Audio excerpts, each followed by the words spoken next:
PT 너무 분량이 많아가지고 요즘은 그냥 A4 용지로 그냥 하고 있습니다. 양해해 주시고요. 네, 오늘 우리 함께 할 분량 잠시 시작하도록 하겠습니다.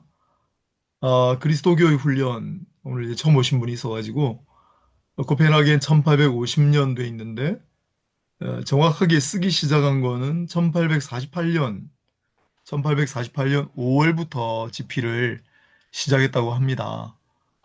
다 쓰고 나서도 조금 파장을 생각을 해서 아마 출간을 미루고 미루다가 2년 후에 출간을 한 걸로 아무튼 쓰게 된 게 1848년이라 그래서 이제 저도 몰랐고 이창호 목사님 인도로 접하게 됐는데 단순히 그냥 실존주의 철학자로만 알고 있었는데 키르케고르가 기독교 관련된 책을 많이 썼다.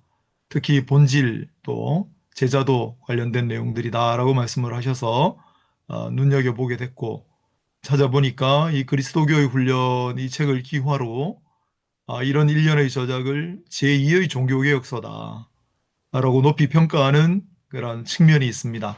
제2의 종교개혁서다. 이제 그런 평가를 듣는 책이고 이게 아마 시기하고도 좀 연관이 있는 것 같은데, 뭐 그 내용도 내용이지만 1848년 2월 21일, 1848년 2월 21일, 1848년은 지난번에 한번 우리 같이 조금 나눴는데 혁명의 해였죠. 프랑스에서도 2월 혁명이 일어나고 독일에서도 3월 혁명이 일어나고 아무튼 1848년 2월 21일에 마르크스 엥겔스가 공산당 선언을 발표한 그 해입니다. 그래서 똑같이 무언가를 바꾸자라고 시도했던 마르크스 엥겔스와 기독교 세계를 바꾸자, 새롭게 본질을 다시 회복하자고 했던 키르케고르의 외침이 똑같이 울려 퍼진 해가 1848년이었다라고 말씀을 드린 바가 있습니다. 그리스도교의 훈련은 그런 의미를 가지고 있고 1부, 2부, 3부로 나뉘는데 1부는 여기도 조그마한 글씨로 있지만 부르심에 관한 내용입니다. 주께서 우리를 부르신다. 그다음에 2부는 여기 실족이 나오는데 스캔들. 이제 키르케고르가 이 실족을 성경을 통해서 아주 구체적으로 굉장히 포괄적으로 입체적으로 또 심리적으로 그렇게 서술을 한 실족과 관련된 부분이다라고 말씀드렸습니다. 주께서 우리를 부르시는데 넘어가야 될 언덕이 있는 거죠. 예, 극복해야 할 장애물이 있는 거죠. 그걸 실족이라고 불렀습니다. 그 다음에 3부는 여기 보시다시피 강화 7가지로 이루어졌는데 여기 질이 빠졌네요. 그래서 이 강화 7가지는 동일한 구절 여기 요한복음 12장 32절 내가 땅에서부터 높이 들려 올라가게 될 때 나는 모든 사람을 내게로 이끌 것이다. 라고 하는 동일한 구절을 소재로 7개의 뭐 설교라고 해야 되겠죠. 우리가 지난 시간까지 2개를 살폈습니다. 그래서 2개는 어, 그분이 우리를 부르신다, 이끄신다. 근데 그 이끄심에 끌려가려면 우리는 많은 것을 내려놓고 버릴 거다. 세상의 유혹과 집착을 내려놔야 한다. 그런 내용들이었어요. 강화 1은. 강화 2는 주께서 우리를 이끄심은 이중의 이끄심이다. 그래서 자석처럼 자기에게 일방적으로 이끄시는 것이 아니라 이끄시는 대상을 자기의 정체성을 확인하게끔 내가 누구인가를 자각할 수 있게끔 만들면서 자신에게로 이끄시는 것이다. 뭐 그런 내용들이었습니다. 그리고 1, 2, 공히 가시가 하나 있는데 그래서 비천한 상태에서 비천한 모습으로 이 땅에서 사역을 하셨던 게 있기 때문에 그게 이제 어떤 사람들에게는 이제 가시처럼 작용을 해서 그분의 이끄심에 순응하지 못하는 그러한 반작용을 일으킨다. 그런 내용들을 담았습니다. 오늘 강화 3은 원래 이제 2주에 걸쳐서 하려고 했는데 우리가 좀 많이 밀려가지고요. 제가 오늘 가급적이면 그냥 다 요약을 했습니다. 그래서 조금 읽어가면서 필요 없는 부분들은 또 좀 생략하고 그렇게 하도록 하겠습니다. 여기 소제목들은 소제목을 한 7개, 6개, 7개 정도 제가 붙였습니다. 제가 좀 참고하시라고 붙였으니까 원래 원문에는 소제목이 없습니다. 이해하시기 바랍니다. 읽겠습니다. 땅에서부터 들려올라, 기도는 제가 좀 생략하겠습니다. 아, 땅에서부터 들려올라간 이분은 누구일까? 주님이시고 하나님의 아들이시고 영원 전부터 계셨던 하나님이시다. 요한복음 1장 1절이죠. 세상에 오셨다가 하늘에 오르셨고 우편에 앉아 계시고 창조 전에 누리던 영광 속의 영광을 누리시고 하늘 땅 권능을 가지신 분이고 또한 그분의 이름 앞에 모든 존재가 무릎을 꿇으실 분이시다. 그분의 이름을 찬양하는 찬미는 영원의 세계에 메아리치고 또 칠 것이다.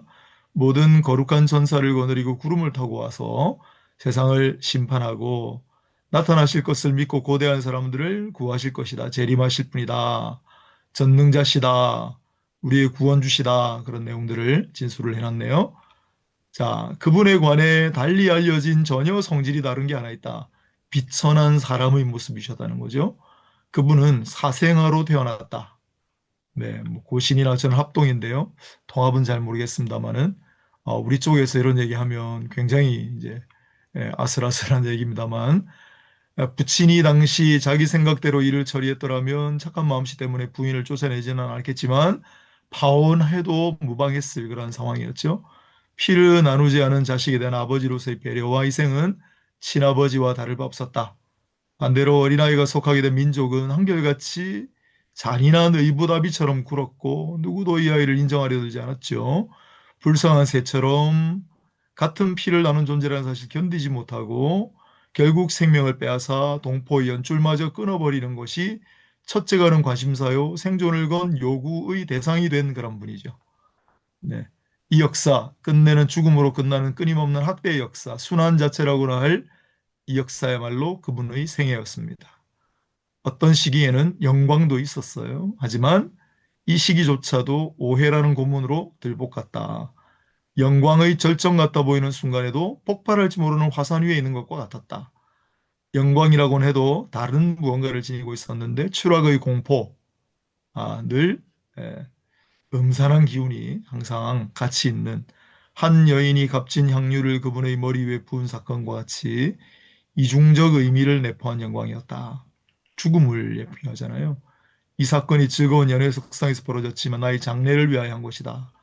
라고 말씀하셨는데 제물로 바쳐지게끔 예정되었던 그분에게 하루하루가 장래날과 다를 바 없었기 때문이다. 따라서 그 짧은 시간 속에 빛나던 모든 영광도 한결같이 몰락을 지향하는 것이었다. 그들이 의미하는 것은 몰락 혹은 몰락으로의 준비였다. 네, 영광이 잠깐 있었지만 그것조차도 죽음의 그늘이 짙게 드리운 그러한 생애였죠. 여기 중간중간에 성경 구절들이 지난번에는 제가 일일이 전부 찾아가지고 밑에다가 다 각주로 달았습니다만은 확인을 해보니까 이 원문에는 키르케고르가 쓴 글에는 성경 구절 인용이 없습니다.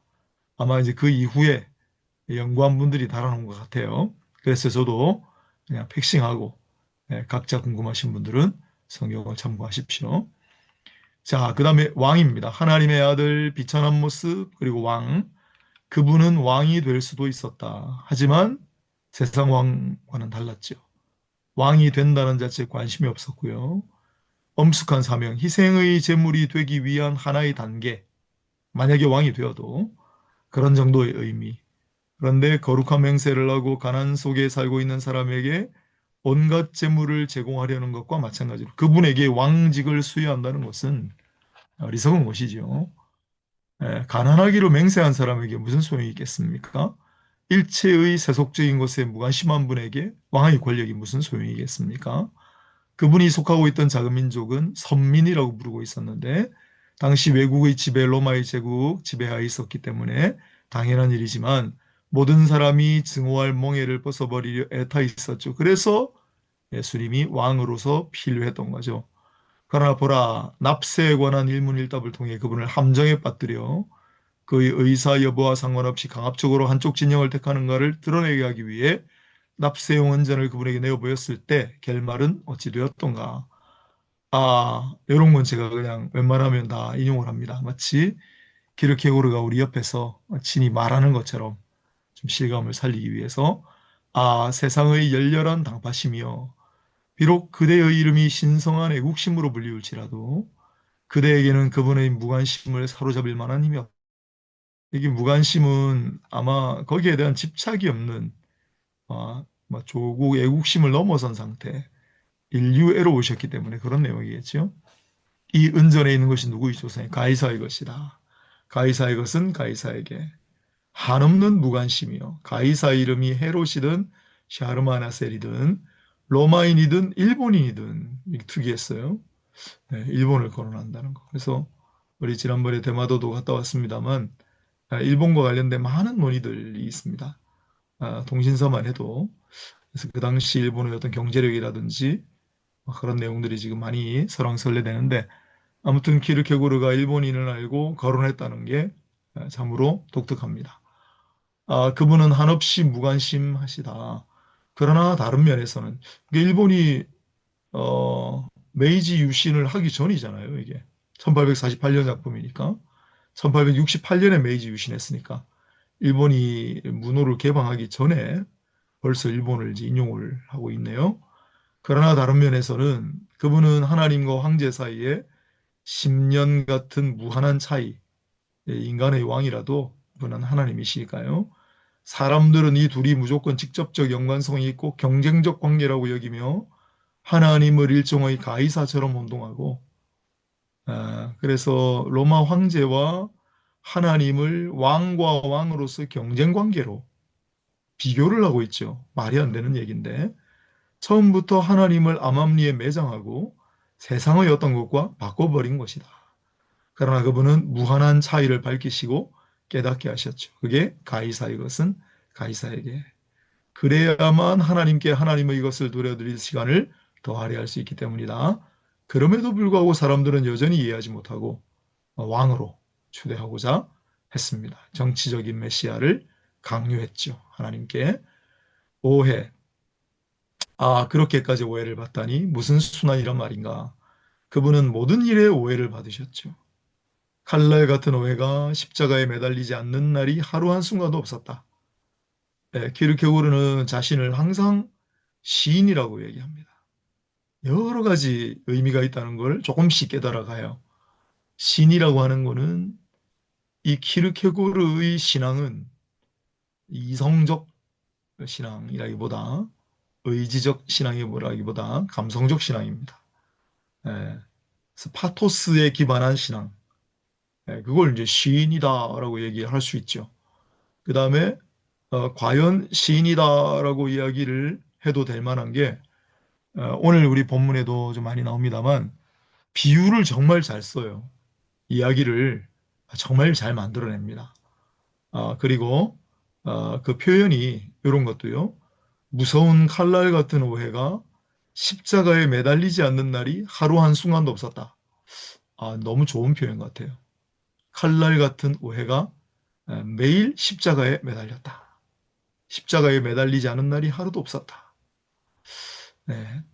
그분의 기적도 오해를 받았고, 죄인이나 세리의 친구가 된 일도 오해를 받았고, 누군가에게 실족이 됐죠. 그분이 모든 것을 버리신 일조차도 오해를 받았고 실족이 되었어요. 아니, 하나님의 아들이시라면서 왜 이렇게 보잘것없는 무기력한 모습으로 나타나. 그분이 순환과 죽음을 예고한 것도 오해를 받았고 실족이 되었다. 예수께 향유를 부은 여인은 그분을 이해한 소수의 사람들 중 하나였는데, 그러나 그 여인 역시 오해하였습니다. 왜냐하면 자신이 한 행위가 예수님을 섬긴다고 했는데 그게 실상은 죽음의 준비였다는 것을 몰랐기 때문이죠. 선의의 오해죠, 이건. 비천한 그분의 모습을 상상해보라. 동포는 그리스도라고 인정하지 않고 모든 사람이 그분을 보았을 때 이구동성으로 보라, 이 사람이다 라고 외쳤습니다. 그분의 생애는 처음부터 끝까지 유별났습니다. 동포들은 그분을 왕으로 삼으려고 했을 때 보라, 이 사람이다 라고 얘기했고, 십자가에 못 박았을 때도 보라, 이 사람이다 라고 외쳤고, 보라, 이 사람이다, 이것이야말로 한마디로 집약된 그분의 전체 생애의 순환사다. 네. 호모 에케, 네. 호모 에케, 보라, 이 사람이다, 이 사람이로다. 네. 빌라도의 선포인데, 이 사람이 왕이다. 네, 그런 식으로도 사람들은 자기 식으로 아전인수를 했고 십자가에 못 박혔을 때도 봐라 이 보잘것없는 사람을 그런 의미였겠죠. 그래서 이 보라 이 사람이다라고 하는 이 말은 좀 중요한 것 같아요. 그래서 니체가 호모에케라는 제목으로 책을 썼죠. 그리고 그분 비천하였던 그분은 사랑이었다. 그래서 니체는 평화하느라고 썼지만 이제 키르케고르의 주장은 바로 이러한 점들이 우리에게 실족이 된다는 것, 실족의 어떤 계기가 된다. 그래서 우리 정호 목사님들 강조하시듯이 이 실족을 정면으로 맞닥뜨려서 결국 그것을 넘어가야 이 키르케로가 말하는 실존적인 신앙, 주체적인 신앙에 이를 수 있다. 당시 교회는 그걸 빼버렸기 때문에 형해화된 신앙이 남지 않았나 줄곧 주장하고 있는데 오늘 우리도 마찬가지가 아닐까 생각합니다.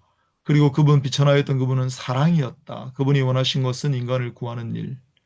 그래서 하늘 영광을 버리셨고 목숨을 바치셨죠. 사랑 때문이었죠. 그러나 그분은 어느 한 사람도 감동시키지 못하셨어요. 아니다. 역시 그분은 모든 사람을 감동시키셨다. 즉 그분은 모든 사람으로 하여금 그분에게 거역하게 하셨다. 이 무슨 순환이며 무슨 사랑의 순환이란 말인가. 네, 기르케고르의 역설적인 표현들이 많이 등장합니다. 그대는 자신에 대해 성실하고자 할 것이다. 악을 행하면서도 무엇을 하는지조차 모르고 말재주에 능숙한 사람들 중 누군가가 웅변으로 당신을 농락하려 할 때 그리스도의 고난에 대해 달콤한 거짓말을 하거나 자신을 그리스도 십자가하겠다는 우리는 속임수조차도 서슴지 않고 저질러도 그대는 속지 않으리라. 그대는 신실한 사람이니 어떤 사람이 현혹하고 속임수를 해도 웅변을 해도 속지 않으리라. 그러나 그대는 다음과 같은 마음가짐을 가지라. 만일 자신을 그분의 십자가 옆에 두거나 세우는 것이 장난이 아니라 엄숙한 문제라고 한다면 동시라는 상황 속에서 그리해야 한다.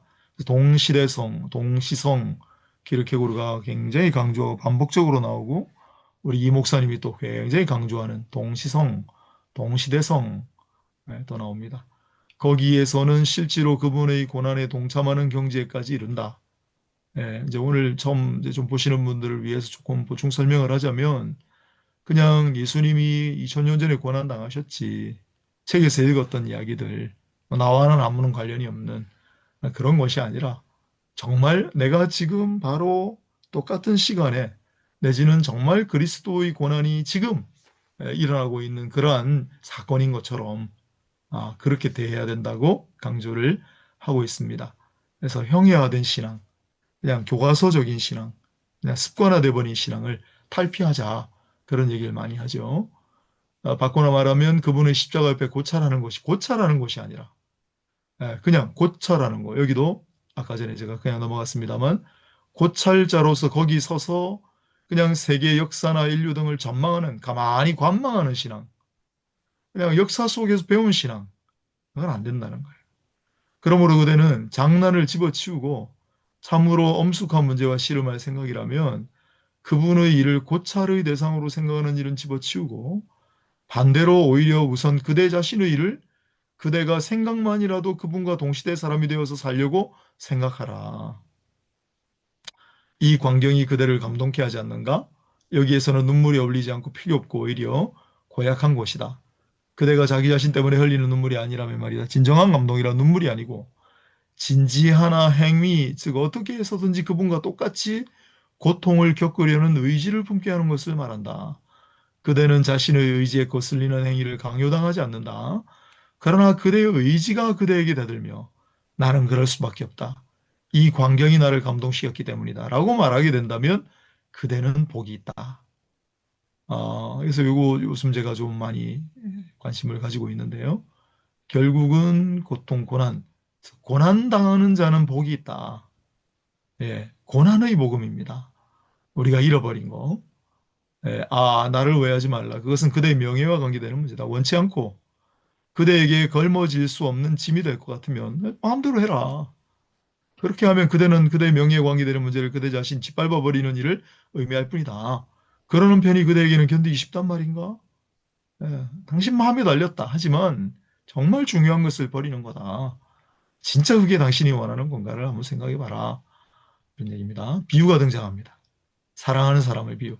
비유를 길게 써놨어요. 이걸 뭐 다 읽기는 좀 그렇고, 한번 보겠습니다. 그대가 상대방이 온갖 고난을 견디고 온갖 위험을 극복하고 나야만 그 사람에게 마음을 바치려는 사랑을 생각하는 사람을 만났다면, 즉 상대방 애인을 그 고귀한 모습으로밖에는 사랑할 수 없는 사람을 만났다고 하면 그대는 이 사람을 어떻게 생각할 것인가? 그것이 사랑일까? 우리 앞에 지난번 강화 때는 무슨 비유를 들었냐면 어떤 사람이 큰 부자가 돼 있어요. 근데 그 사람이 정말 가난한 사람이었어요. 그런데 나는 지금 찢어지게 가난하지만 언젠가는 부자가 될 거야. 얘기를 했다고 쳐요. 그런데 그 찢어지게 가난할 때 그런 얘기했던 모습은 몰라요. 나중에 부자가 된 모습만 바라보고 그것에만 끌려서 그 사람 주변으로 모이는 사람들이 있다는 거예요. 근데 예수님은 그러지 않으시다는 거죠. 그런 비유를 들었었는데 여기는 사랑하는 사람의 비유입니다. 남자는 인생의 말로 닿을 수 없는 고난을 겪어온 인간인데요. 완전 외로웠고 가난했고 버림받았고 멸시와 조소를 받았어요. 그런데 때가 이르러 운수가 바뀌어 승리의 봄이 찾아왔어요. 갑자기 모든 사람의 경탄의 대상이고 위암을 받는 신분이 됐어요. 이 여자를 알았어요. 사랑하는 사이가 됐어요. 그녀가 그의 고생을 함께 걸머지지 않는 것은 전혀 그녀의 책임이 아니죠. 그가 고생하던 시절에는 그러한 존재도 모르고 있었죠. 그러나 그녀가 그를 참으로 사랑하고 있는 여성이라면 자신이 고생하던 그를 몰랐던 까닭으로 해서 어쩐지 그를 배반할 것 같은 생각을 품는, 그렇다 이 말은 확실히 과장이다. 그러나 사랑 때문에 생긴 과장이다. 일은 없을까? 적어도 자신의 사랑이 지극히 불완전하다는 것을 느끼고 지금 이렇게 오직 영광만을 그와 더불어 누리고 있으면 되는 자신을 진심으로 부끄러워할 것이 아닌가? 네. 내가 이 사람을 정말 제대로 알고 있나? 예전에 이 사람은 어땠을까? 그런 거 한번 관심 가지지 않으면 안 되는 거 아닌가? 그런 이제 질문을 제기를 합니다. 그러나 상대가 예수 그리스도인 경우에는 아무도 자기는 그분이 높은 곳에 올라가고 나서야 비로소 알았다고는 말할 수 없을 것이다. 왜냐하면 예수님은 다 알아요. 그죠? 그분이 사람으로 오셨고 비천 속에 계셨다는 거예요. 그리고 참으로 그분을 알기 위해서 비천함 속에 계신 그분을 아는 것으로부터 시작하기 때문에 몰랐을 리가 없는 거죠. 그분의 비천은 옛날 일이고 지금은 끝나버렸으니 그분의 비천에 참여할 수 없다는 식의 말을 진정으로 할 사람도 설마하니 있을 리가 없어요. 아니다. 그대가 지극한 비천 속으로 내려오셨던 그분과 동시대에 있어서 거기서 목격하는 그 광경이 그대를 감동시켜서 그대가 그분과 고난을 함께하고 싶다는 생각을 일으킨다면 거기에는 그분을 본받아 고난을 겪을 기회가 얼마든지 그것은 그분이 그대에게 보증해 줄 것이 그대에게 주어질 것이다. 여기 이제 뒤에도 반복이 됩니다. 이 내용이. 정말 그 모습을 보고 감동이 돼서 나도 저분과 함께 고난을 받으리. 나도 그 고난을 감내하리. 오히려 그 고난을 기쁘게 달갑게 여기리. 예, 그렇게 된다는 거예요. 만약 그러하지 않더라도 항상 명심할 일은 기회의 유무가 아니라 그분을 본받아 고난을 겪으려 하는 의욕의 유무다. 진짜 감동받아가지고 나도 그렇게 해야지. 내지는 저도 나도 고난을 겪으려고 하는 그런 동기, 의욕 정도는 있어야 하지 않나. 분명히 그대는 그대 자신을 속이려고 생각하지 않고 있다. 그대는 성실하고자 한다. 전제로 둬요. 왜냐하면 그대는 사랑에 빠지니 사랑하는 사이라고 그랬잖아요. 고난을 면하려고 그분의 고귀한 모습에 온갖 사변을 다 짜내는 저 패거리처럼 교묘한 변명을 생각해내거나 그럴싸한 구실로 속이는 따위를 절대 할 수 없기 때문이다. 요게 그 당시 덴마크 교회 기르케고르가 비판에 맞지 않는 이 고귀한 모습만 잔뜩 소개해요. 그래서 온갖 사변을 짜내서 교묘한 변명을 그럴싸한 구실로 속여요.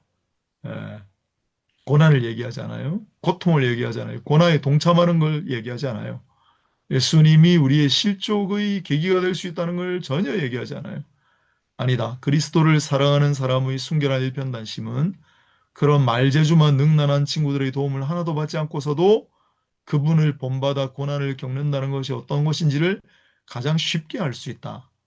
즉 비록 그대가 어떤 인간이 심한 불행을 당했다 해도 그것이 그리스도를 본받는 고난이라고 할 수는 없죠. 고난을 걸머지는 건 그리스도 특징이긴 하지만 그리스도를 본받아 고난을 겪는다고는 하지 말라. 그건 망상이다. 그리스도를 본받아 고난을 겪는다는 것은 피할 수 없는 고난을 그저 참고 견디는 것만이 아니라 사람들을 위하여 선을 추구하다가 도리어 악으로서 보답을 받는 일이다. 여기 이제 우리 야고보서 그리고 베드로전서에 이 내용이 나옵니다. 그리스도인으로 존재한다는 것은 선을 추구하고 선에 전념하는 것이므로 선을 추구하는 일을 그만두기만 하면 고난을 면할 수 있어요. 그러나 그리스도인의 고난은 그만두기만 하면 그런 고난을 면할 수 있다고도 말할 수 있지만 그리스도인의 고난은 어떤 인간이 자기 무거운 짐을 그리스도인답게 전심전력하고 참고 짊어지지만 그 일 때문에 사람들로부터 멸시와 조소를 받을 때도 존재해요. 예수님도 그런 고난을 겪으셨습니다. 그래서 그리스도의 고난을 품고 간다는 게 어떤 의미인가? 단순히 우리 앞에 고난이 찾아온다고 해서 그걸 참고 견디는 그러한 차원이 아니라 적극적으로 선을 행하고 적극적으로 전심전력하면서 나아갈 때 막 우리에게 부딪혀오는 멸시와 조소와 반대와 박해와 그럼에도 불구하고 나아가는 것이 바로 그리스도의 고난에 동참하는 그리스도인의 고난이다라고 얘기합니다.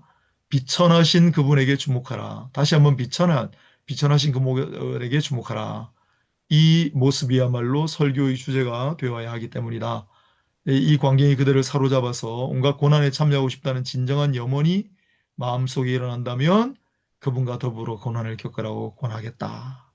그런 권고한다는 것은 복된 소임이다. 근데 오늘날 목사들은 이 복된 소임을 안 감당하고 있다는 거예요. 강대상에서 그런 얘기 하지 않죠. 싫어하는 사람에게 그렇게 하라고 되풀이한다는 불편한 일이죠. 그러나 어떤 사람이 그분과 더불어 고난을 겪고 싶다는 일 외에는 아무것도 원치 않고 그거야말로 내 유일한 소원입니다라고 갈망한다면 그 사람에게 앞날에 복이 있으라 보시오라고 말하는 것은 복된 소임이죠.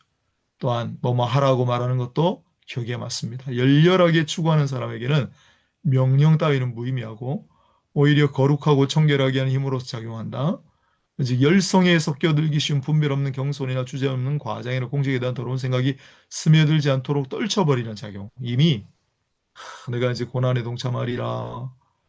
그렇게 나아가는 자에게 뭐뭐 하라고 하는 건 그 사람의 동기를 촉발한다든지가 아니라 이미 열정적으로 이렇게 나아가는 사람을 도와주는 복된 소임이다.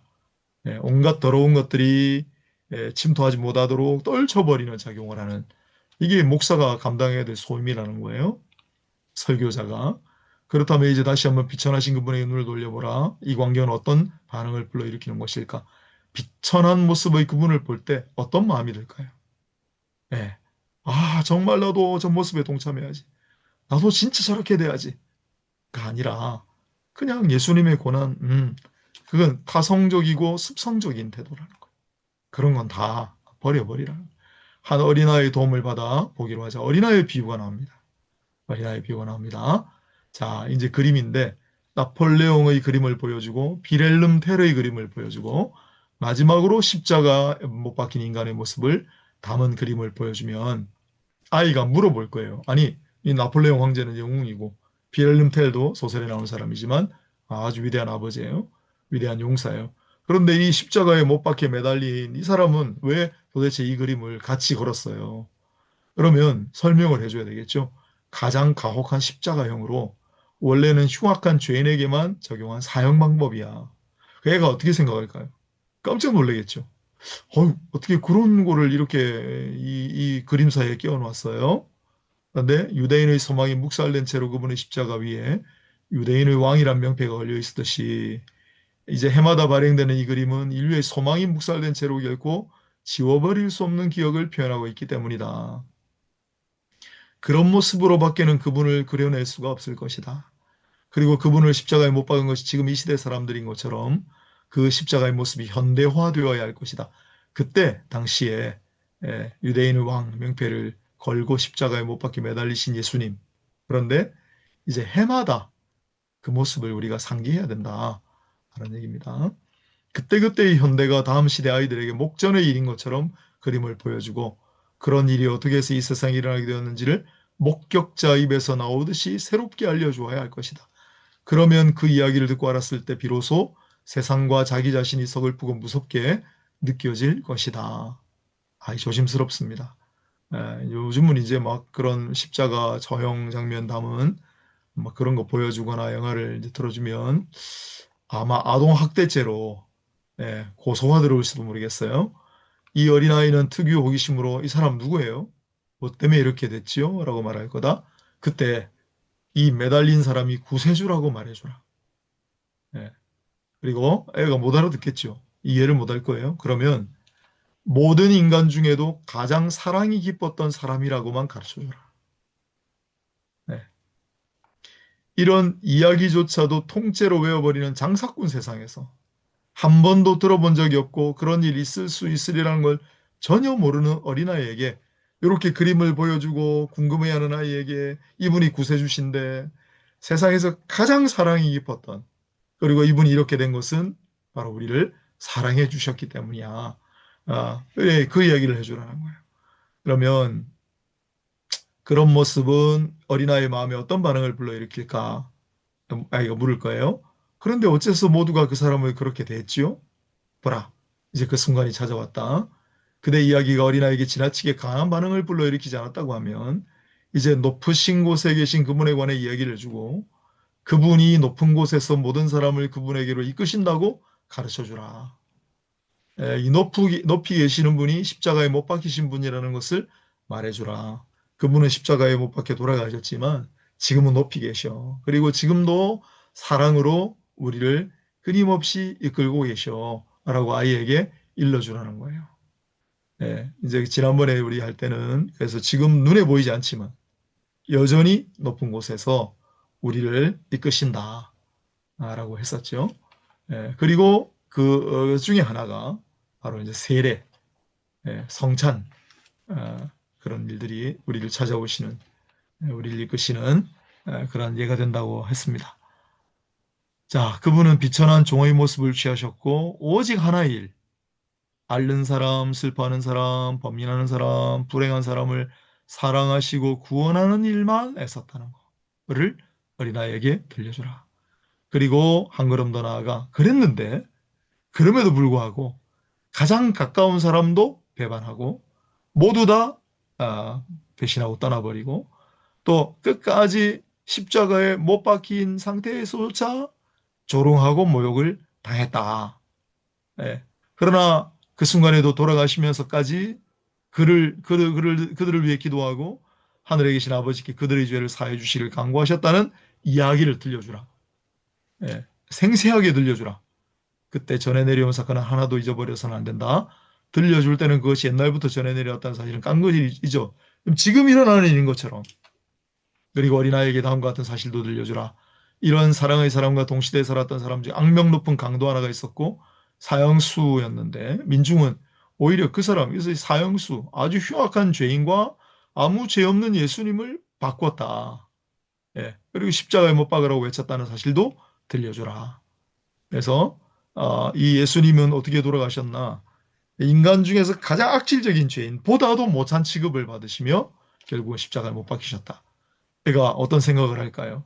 한 가지 더 시도해보라. 십자가에 못 박힌 사람의 이야기를 계속해서 그런데 그분이 죽은 지 사흘 만에 부활하셨고 하늘에 올라가서 영광 중에 계신다. 처음에는 귀담아 듣지 않겠지만 순환의 이야기가 너무 강한 인상을 심어놓았기 때문에 후에 영광에 관한 건 들을 기분이 전혀 내키지 않을 것이기 때문에 아무런 저항감도 느끼지 않고 줄다름쳐서 고귀한 것을 붙들려고 하는 사람은 비천한 자리로 내려오신 것, 순환과 죽음에 관해 말해주는 전체 기사를 분별 없이 기계적으로 들어온 오랜 학습 때문에 타락하고 감수성이 무뎌진 사람임에 틀림없다. 그래서 그냥 뭐 아무 생각 없이 타성적으로 듣는 사람은 이게 뭐 그냥 그런 얘기죠. 하지만 그런즉 그대는 이 이야기 어린아이가 어떤 반응을 불러일으켰다고 생각하는가? 어린아이는 다른 그림들을 우선은 다 잊어버릴 거예요. 나폴레옹과 비를름 테레의 그림은 아마 온데간도 없이 사라지겠죠. 그리고 어린아이는 하늘에 계신 하나님께서 그런 일이 일어나지 않게 하기 위해 전능하신 힘을 발휘하지 않은 일을 생각하고 이전은 그렇다 쳐도 최후의 순간에 그분의 죽음을 막기 위해 하늘에서 불을 내리시지 않았기 때문에 그분이 죽으신 것을 생각하고 또 땅이 입을 벌려 하나님에게 대적한 자들을 삼켜버린 일도 없이 그런 일이 일어났다는 걸 생각하고 더할 나위 없는 의아심에 사로잡힐 것이다. 어린아이가 그런 생각까지도 이룰 수 있다. 이 어린아이는 청년이 되었어도 인상을 잊어버리지 않을 것이다. 그리고 결심하는데 그러니까 불가능하다는 건 나중에 깨닫게 되겠지만 살아가면서 거룩한 분에게 침뱉던 이 세상과 강도를 살려주고 예수님을 죽이라고 하는 이 세상과 싸우기를 숙고할 것이다. 하지만 달려들어 접으실 생각은 하지 않는다. 왜냐하면 예수님도 그렇게 하지 않으셨기 때문에. 예수님도 그렇게 하지 않으셨기 때문에. 내가 이 세상을 향하여 그러나 다 부수고 그런 것이 아니라 그분은 부수지도 돌아서 때리지도 않으셨고 따라서 내가 그분을 본받는다면 이 어린아이가 자라서 그 인상을 잊지 않고 무언가 결심을 할 때 이 어린아이 잊지 않은 상태에서 이 어린아이의 유일한 소망은 그분과 똑같이 고난을 겪는 게 된다는 거예요. 네. 철학자들이 최선의 세계라고 부르지만 사랑을 십자가에 못 박고 바라바를 향해 살리라고 외치는 그런 세상입니다. 지금 이 세상이. 세상에서 인간을 위해 선을 추구하는 사람이 고난을 당해야 할 뿐만 아니라 불쌍한 인간과 경박한 인간과 비열한 인간들 즐겁게 살고 있고 세상은 그들에게 대조율법의 이름으로 만세를 외쳐주고 있는 바라바를 살리라고 하는 온갖 경박하고 비열한 인간들에게 만세를 부르는 그런 세상입니다. 지금 우리 이 세상이. 비천해지신 이 광경은 사람을 감동하게 하는 위력을 가졌습니다.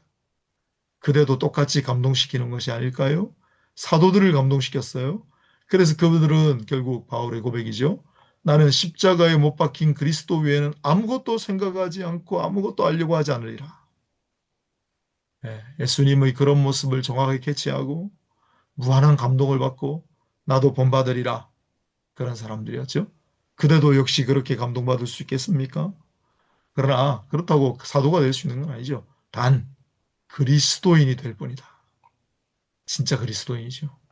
타성에 젖은 그리스도인이 아니라 이 광경은 교회의 교부와 스승인 사람들도 감동시켜서 이제 교부를 거론하는 기르케고르가 사도들처럼 십자가의 그리스도 이외에는 아무것도 생각하지 않았고 알려고도 하지 않았다.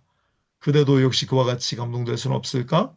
그래도 교부와 같은 존재들이 되는 사람은 극소수일 거예요. 단 그렇게 될 때에만 그리스도인이 된다. 이 광경이 그들을 그토록 감동시킨 것은 왜 그랬을까요? 주님을 사랑했기 때문이죠. 그래서 주님의 모습을 보고 한없이 감동을 받고 나도 주님처럼 되리라. 그래서 고난을 마다하지 않고 고난을 원했던 거죠. 사랑이죠. 주님도 사랑 때문에 이 땅에 오셔서 고난을 기꺼이 맞이하셨고요. 만약 이 광경이 그대의 마음에 아무런 감동을 불러일으키지 않는다면 예수님 그런 모습을 보고 아무런 감동이 없다면 그분을 사랑하는 마음이 없는 거예요. 그러나 그래도 그대는 그분에게서 눈을 돌려서는 안 된다. 비천한 자리까지 내려오셔서 고난을 받으시는 그 광경이 아마도 그대의 마음을 감동시켜서 그분을 사랑하게 할 것이다. 이건 조금 더 생각을 해봐야 될 것 같은데요. 사랑하는 마음 때문에 그분의 모습을 통해 감동을 받든지 그분의 모습을 계속 봄으로 말미암아 감동을 받아 그분을 더 사랑하게 되든지 그때 그대는 이 광경을 새로운 빛 속에서 새롭게 보게 될 것이고 그것이 그대의 마음을 다시금 감동시켜서 그분을 본받아 고난을 감수하려는 염원을 그대의 마음속에 불러일으키게 될 것이다. 그리하여 그분은 높은 곳에서 모든 사람을 자기에게로 이와 같이 이끄신다 라는 겁니다. 예수님께서 높은 곳에서 우리를 이끄시는데 지금도 보이지 않는 모습으로 이와 같은 작동 방식, 오늘 본문의 이야기와 같은 그런 계제를 통해서 우리를 이끄신다. 조금 정리를 하자면 오늘 두 가지 비유를 기록해보려 들었습니다. 사랑하는 두 남녀 그리고 어린아이, 두 비유와 그 다음 앞부분에 여러 가지 이야기들, 왕, 하나님의 아들, 비천하신 모습 이런 이야기들을 함께 살폈습니다. 오늘 발제를 이것으로 마치도록 하겠습니다. 감사합니다.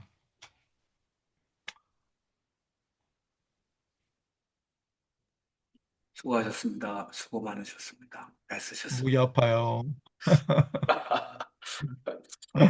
네, 48분간 정말 짧지 않은 시간. 네.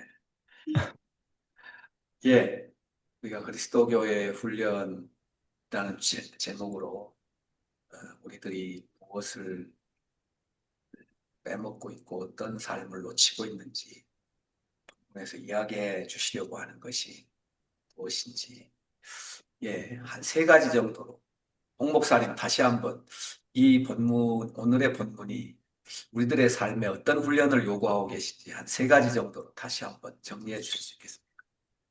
이제 뭐 기르케고르 계속 이야기하는데 일단 타성적이고 관습적인 신앙은 좀 탈피하라.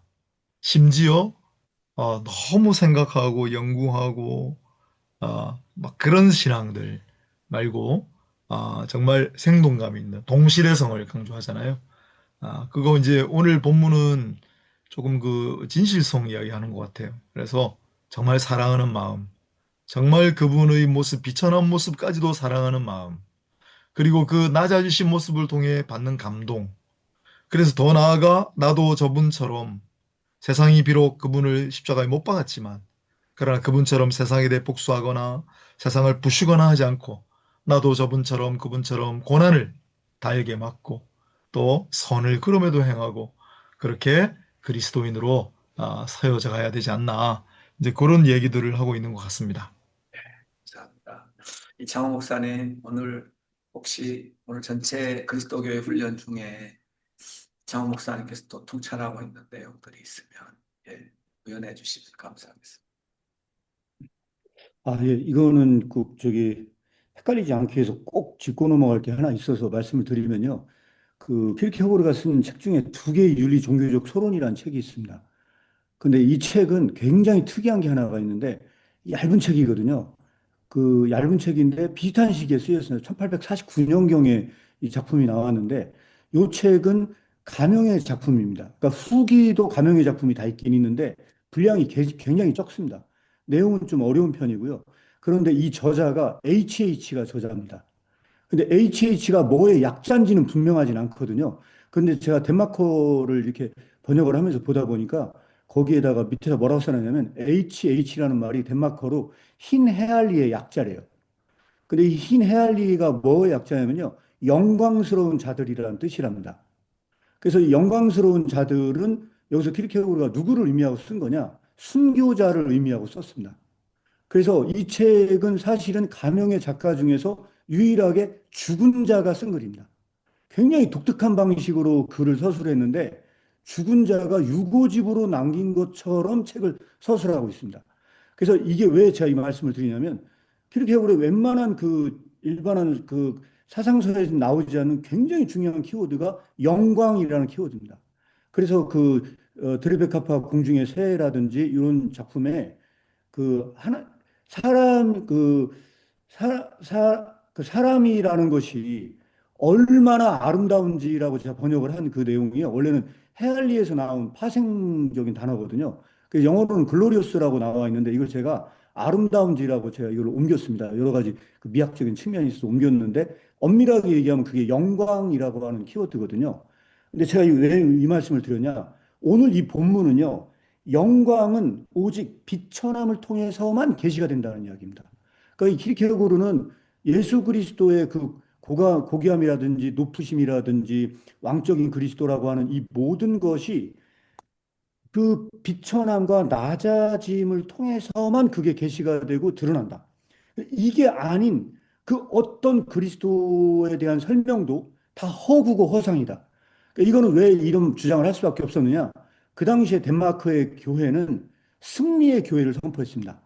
그 승리의 교회를 선포하다 보니까 그냥 덴마크 사회에서 돌고 있는 이야기가 뭐냐면요. 비천함에 대해서는 아무런 관심이 없었고 승리하신 그리스도, 왕으로 오신 그리스도, 오직 그것만 설교단에서 설교가 되고 말해지고 있을 때 그 자체는 다 허구다. 예수 그리스도의 그 비천함 자체에 대해서 단 한 번도 언급하지 않는 그 그리스도의 모습은 전부 다 허구고 환상이고 상상에 불과한 것이다. 그 기독교는 다 가짜다. 어쩌면 그거에 대한 선포였고요. 그래서 이 부분에 대한 걸 설명을 하기 위해서 끌어들인 어린아이 비유는요. 이거는 제 그냥 개인적인 확신이거든요. 이거는 키르케고르 자신의 경험입니다. 여기서 어린아이가 나중에 청년이 되는데 이 어린아이 시절에 키르케고르의 아버지가 그렇게 교육을 시킨 겁니다. 제가 봤을 때 키르케고르 아버지가 나폴레옹 그림 갖다 놓고 빌헬템 교육 놓고 이 영웅의 그림을 놓고 뒤에 몰래 숨겨놓은 거예요, 아버지가. 그래가지고 어렸을 때 갑자기 예수 그리스도의 십자가 사건을 보고 본인이 충격을 받은 겁니다. 그래서 어렸을 때 자기가 충격을 받다 보니까 제가 이거 왜 이런 확신을 갖냐면요. 두 개의 윤리 종교적 소론에 비슷한 얘기가 나옵니다. 어떤 얘기가 나오냐면 이미 이 책을 쓴 자는 어렸을 때 늙은이가 됐다고 얘기를 해요. 왜냐하면 왜 어렸을 때 늙은이가 됐느냐? 너무 어린 나이에 고난에 대해서 사유하게 됐대요.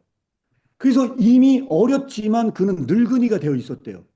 막 그런 얘기를 하거든요. 그런데 왜 그러냐? 예수 그리스도의 그 십자가 사건이 너무 충격적으로 자기에 와가지고 어렸을 때부터 그 예수 그리스도의 고난을 잊을 수가 없었대요. 그래서 청년 시절이 자기가 청년이 되면 그 억울함을 내가 갚아주겠다. 내가 정말 이 억울한 자의 누명을 내가 풀어주겠다 했던 그거는 제가 볼 때는 키르케고르 자신의 그 이야기의 스토리였고요. 결국 그가 청년이 되어서 그 원수를 갚으려고 봤더니 예수님은 비폭력으로 아무런 저항도 않고 죽었다는 사실을 깨달으면서 이 폭력적으로 뭔가 하겠다고 하는 그 자체를 내려놓을 수밖에 없는 약간 이제 그런 식의 이야기로 펼쳐졌다고 보시면 될 것 같고요. 그거를 관심을 가졌던 누구나 예수 그리스도의 영광 중에 오신다고 한 얘기는 아예 관심도 없다. 왜? 고난이 너무 자기에게 뿌리게 내리다 보니까 그 부활하신 그리스도나 이건 아무 관심이 없고 오직 그거에만 관심이 있었다. 그리고 그거를 통해서만 사로잡힌 자, 그가 사랑하는 자다. 그가 정말로 그리스도를 사랑하는 자라고 하는 아마 그런 측면에서 이거를 전반적으로 표현하려고 하지 않았나. 이렇게 저는 그 해석하고 독해했습니다.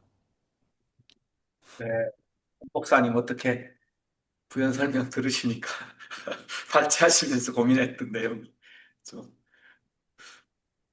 그 본인의 고백이다라는 게 아주 마음에 와닿습니다. 그럴 수도 있을 것 같다.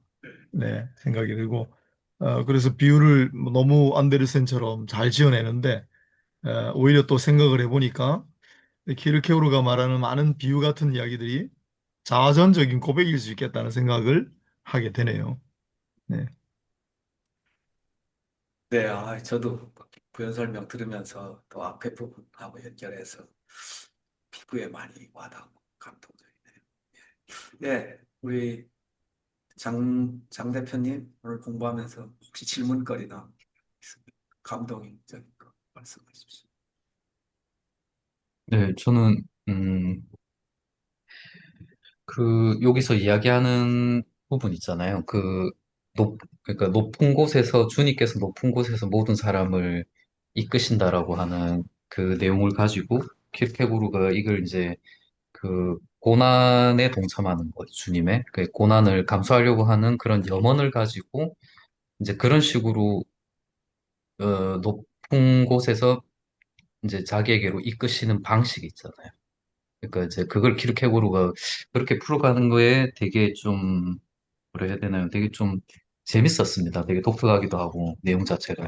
그러니까 주님께서 이제 높이 이끄시는데 그리스도인들을 높이 이끄시는데 사실은 핵심적으로 보면 그 주님의 그런 고난에 동참하려고 하는 그런 염원 그런 것들을 통해서 이끄신다라고 하는 내용 자체가 좀 그 생각을 많이 해봐야 될 지점인 것 같아가지고 그렇게 좀 생각을 했었고, 그럼 이제 또 하나는 이제 그러면 주님의 고난에 동참한다는 게 그게 과연 어떤 것이냐라고 한댔을 때 계속 그 동시대 예수님 이야기를 기록하고 계속 하고 있지 않습니까? 그러니까 사실 그 동시대의 그 동시대적인 감각을 가지고 그 예수님의 그런 비천한 모습 그런 부분에 대해서 동참할 수 있느냐라고 하는 부분들. 근데 이제 그 부분이 좀 여러 가지 좀 느낌이 좀 들거든요. 그러니까 예수님의 고난에 동참한다는 건 과연 무엇인가라고 하는 부분 있잖아요. 그래서, 어, 그 동시대 예수님과 관련해가지고 이 책에서도 이제 앞에 약간 나온 게 있었잖아요. 앞에 보면 뭐 상식 있는 사람들이 예수님에 대해서 막 이야기했던 내용이 있었고, 그 당시에. 그리고 그 당시라기 하기보다는 뭐 키르케고르가 사실 상상을 해낸 사실 내용이라고 볼 수 있겠죠. 그 당시 아마 사람 그렇게 했을 것이다. 라고 했던 부분들. 그리고 그 당시에 종교가들이 이제 예수님을 보고 평가했던 부분들. 그 당시에 정치가라면 이렇게 평가했을 것이다. 라고 하는 부분들이 앞에 쭉 나오는데, 이제 그 부분들을 제가 볼 때 조금 더 꼼꼼하게 좀 읽어봐야 되지 않을까라는 생각이 좀 들었습니다. 사실 보고. 그러니까 동시대에 예수님이 처했던 부분 있잖아요. 그러니까 우리가 이제 그 뒷부분 우리가 스토리를 다 알고 있기 때문에 그러니까 그런 부분이 아니고 실제 그 예수님이 그 당시에 정말 동시대에서 처해 있었던 그 상황들, 그 사람들이 그분들한테 평가했던 부분들, 이제 그런 것들을 보고 나라면 과연 따라갈 수 있었을까, 예수님을. 그리고 그 예수님을 따라갈 때 생기는 여러 가지 문제들이 있지 않습니까? 그런 불편함, 뭐 가난, 뭐 이런 부분들을 감당해 내려고 할 수 있었을까라고 하는 것들. 그리고 뭐 어떤 의미에서 보면은 전혀 뭐 어떤 승리의 어떤 예감이라든지 이런 것들하고는 전혀 상관없는 그런 부분들. 그래서 그 앞에도 보면 막 그 어떤 사람들 중에 이게 뭐 하는 것이냐, 이게 어떤 의미가 있는 것이냐, 이렇게 가는 게, 라고 사람들이 평가하는 그런 부분들은 뭐 지금에서 생각해도 엄청나게 사실 많이 논쟁이 많이 될 수 있는 부분이라고 사실 생각이 들거든. 근데 그럼에도 불구하고 따라갈 수 있느냐라고 하는 부분들. 그리고 이제 예수님 계속 오해를 당하셨는데 여기도 오해에 대한 얘기들이 계속 나오는데 이제 그런 오해들 속에서도 어, 잘 대응할 수 있겠느냐 하는 부분들도 또 생각이 들었고. 그리고 이제 저는 아까 이제 세상에 대한 얘기 있잖아요. 그러니까 그 얘기 나왔지 않습니까? 그 세금과 관련해가지고 막 이야기 나왔던 부분이 있었잖아요. 그러니까 가이사 것은 가이사에게 이제 이렇게 그 하나님 것은 하나님에게 바치라고 했을 때, 그 당시 시대적 상황을 봤을 때는 뭐 어떻게 보면은, 어, 식민지적인 상황에 있고 엄청나게 억압을 당하고 있는 사람들이 그렇게 간절하게 왕을 바라고 있는데 예수님이 거기에 대해서 그렇게밖에 말을 못 해줬다고 한다면 일반적인 상식적인 차원에서는 사실은 책임을 못 진 거나 다름없는 형태일 수밖에 없고 그걸 이제 키르케고도 그렇게 이야기를 하지 않습니까? 그렇게 비쳤을 것이다, 사람들한테는. 정말 정말 무책임하고 어떤 의미에서 보면 정말 잔인하고 그렇게 비칠 수밖에 없었을 것이라고. 근데 저는 이제 그런 부분들도 어떤 의미에서 보면은 그러니까 이제 이걸 꼭 그렇게 하라는 얘기가 아니라 제가 봤을 때는 그걸 가지고 똑같이 거룩한 세상에 대한 무관심을 가져야 된다. 이렇게 풀어가서는 저는 안 된다고 생각하고 그게 아니라 정말 단독자의 시각에서 그걸 보고 있느냐. 단독자의 시각에서 정치를 보고 경제를 보고 모든 걸 평가해내는 그런 기준이 있지 않습니까? 예수님은 자신이 처해 있는 독특한 환경에 있었기 때문에 그렇게 할 수 있었겠지만 또 역시나 다른 사람들은 그 다른 독특한 환경이 있으니까 실제로는 이제 자기가 어떤 뭐 세상에서 유명해지고 싶거나 아니면 자기가 욕 듣기 싫거나 이런 관점에 의해서 그렇게 대답하는 게 아니라 정말 하나님과의 단독자의 관점에서 그 사건을 바라볼 수 있느냐라고 하는 쪽으로 생각을 해줘야 되지 않을까라는 생각이 하나 또 들더라고요. 그리고 이제 그 앞쪽에 보면은 그런 얘기도 있었잖아요. 뭐 나에게 오라. 뭐 이런 그 킬캡으로 막 그 이야기 하면서 이제 나에게 오라라고 이 오라라고 하는 얘기 아무나 할 수 없다. 누가 그 얘기를 할 수 있겠냐. 이게 사실 가난한 사람들 그렇게 힘들고 어려운 사람들 다 자기한테 오라고 초청을 하는데 누가 자신의 집을 다 열어가지고 그렇게 보여주고 그렇게 할 수 있는 사람이 누가 있냐고. 이제 키르케고 앞에 그런 얘기를 하지 않습니까? 그러니까 예수님 자체가 가장 그 낮은 처지에 있었기 때문에 사실 그게 가능하고 실제 그게 아닌 상태에서 그렇게 이야기한 건 본질적으로 동정일 수밖에 없다. 뭐 이런 얘기도 막 하고. 근데 이제 예수님이 가지고 있었던 그 사랑, 어떻게 보면 되게 극단적으로 보일 수도 있고, 이제 사실 이 사랑이 키르케고르가 뒤에 뭐 사랑의 역사에서도 그 사랑에 대해서 계속 이렇게 이야기를 이제 하는 부분이 있어요. 저도 사랑의 역사 읽으면서 사실은 잘 이해가 잘 안 되더라고요. 그 읽어도. 거기서 하는 그 내용 자체가. 근데 어떻게 보면 예수님이 가지고 있었던 그 사랑 그보다 훨씬 더 컸을 것 같은데, 이제 그러한 부분들에 대해서 동시대에 예수님을 생각한다면 그런 것이 실제 예수님이 가지고 있었던 비참한 모습이 아닐까라는 생각이 들었고, 이제 그런 걸 닮을 수 있느냐.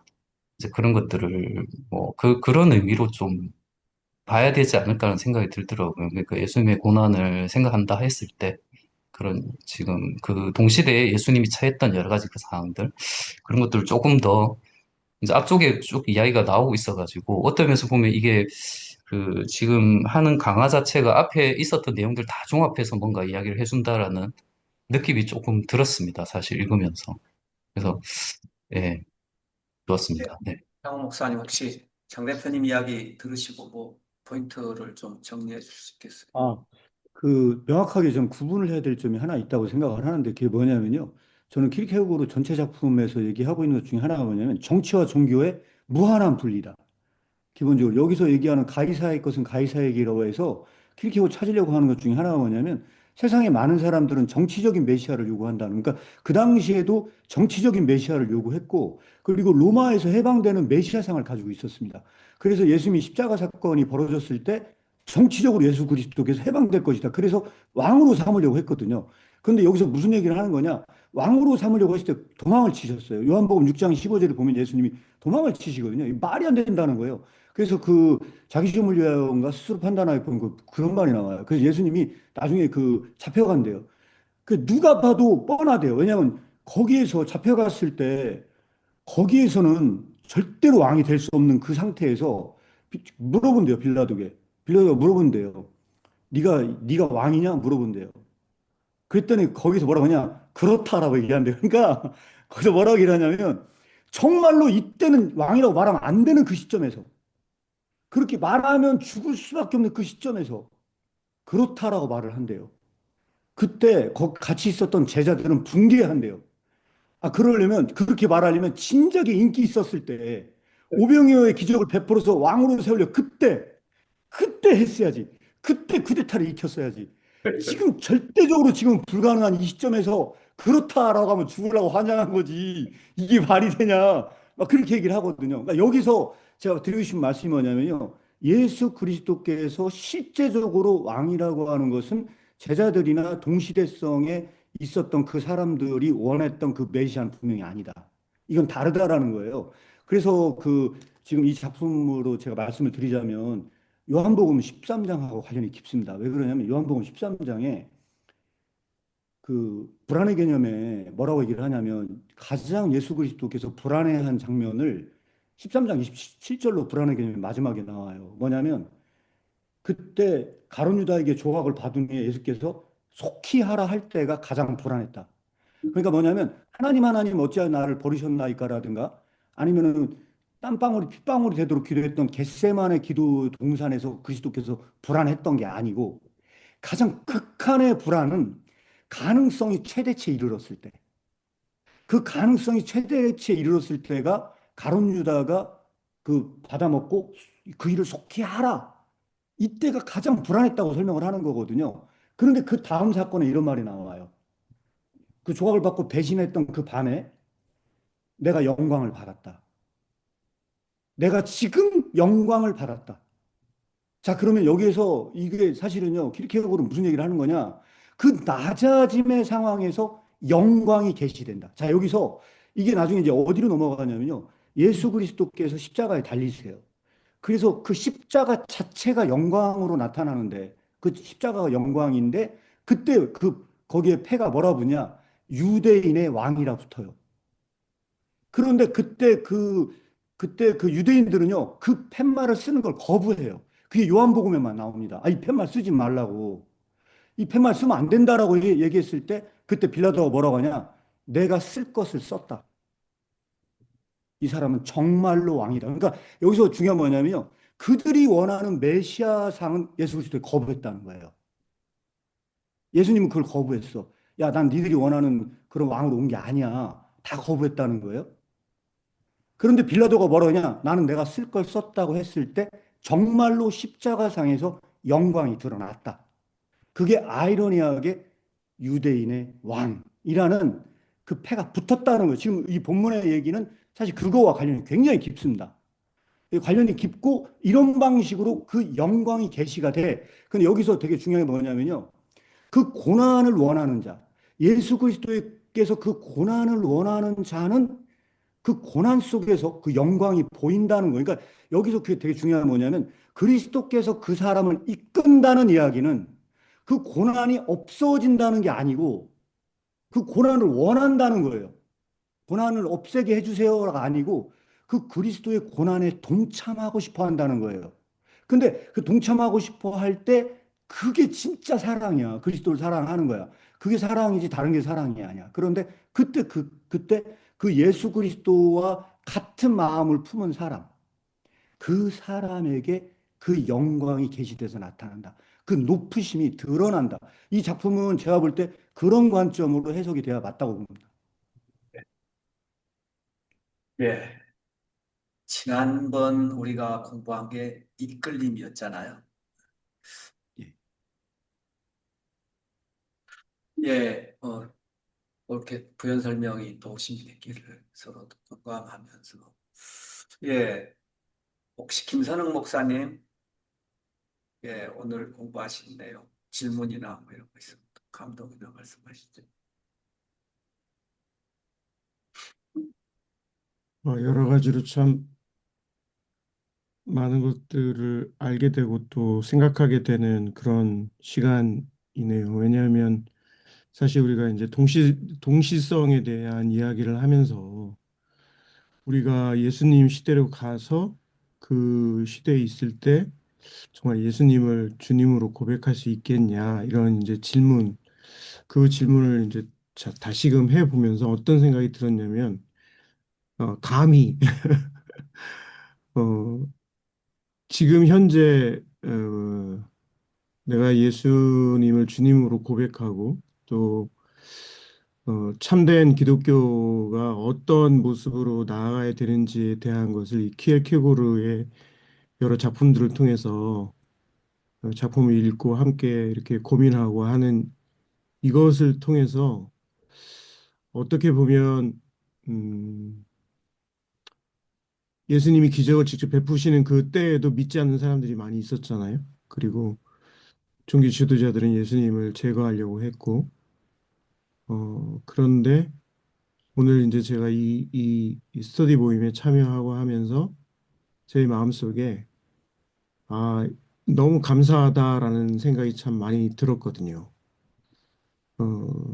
아까 이제 그 예수님께 기름 부은 마리아, 거기에서도 이제 아이러니가 사실은 기름을 부었지만 예수님의 죽음을 예비하는 것이었고, 아까 이제 우리 홍 목사님 발제하시면서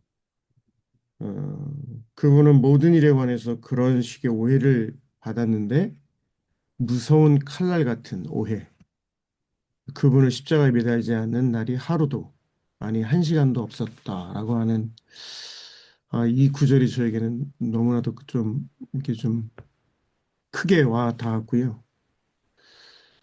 그래서 오늘날 기독교가 뭐 교파를 떠나서 어, 어떤 승리 어떤 성공에 대한 부분에 매몰돼서 가고 있는 이 시대에 어떻게 보면 음, 우리 한 사람 한 사람이 정말 어, 예수님을 따르는 것에서 이제는 정말 내가 예수님의 사명을 감당하는 자로서 그렇게 영적인 도약을 해 나아가야 되겠다. 이런 다짐을 오늘 좀 많이 했습니다.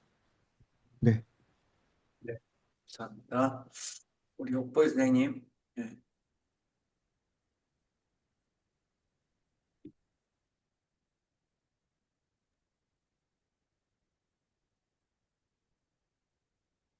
너무 졸려가지고 집중이 안 돼서 말씀하시는 것들이 자꾸 막 섞이면서 정리가 안 돼서요. 아, 송구하고 열심히 잘 듣겠습니다. 네. 예, 감사합니다. 우리 금지영 브라더, 예, 어, 그, 이게 그리스도교의 훈련이라는 책을 제가 읽고 싶었는데, 이게 절판돼서 못 구하고 있었던 상황이었는데, 우연찮게도 학교 도서관 구석에 박혀 있던 것을 발견해서 오, 읽으면서, 아, 이게 가장 많이 들었던 생각은, 이게 내가 믿는다고 말할 수가 있을까? 라는 그런 생각을 가장 많이 하게 됐던 것 같습니다. 그래서, 어, 네. 그냥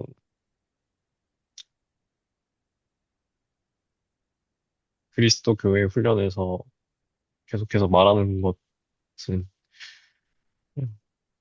실족하느냐, 아니면 믿느냐, 그 무한한 선택에 그리스도인으로서 살아간다고 하는 사람들한테도 그것이 무한한 선택에 계속 인생길을 나가는 과정 속에서 계속 돌부리처럼 계속 걸려있는 선택인데, 그거에 대해서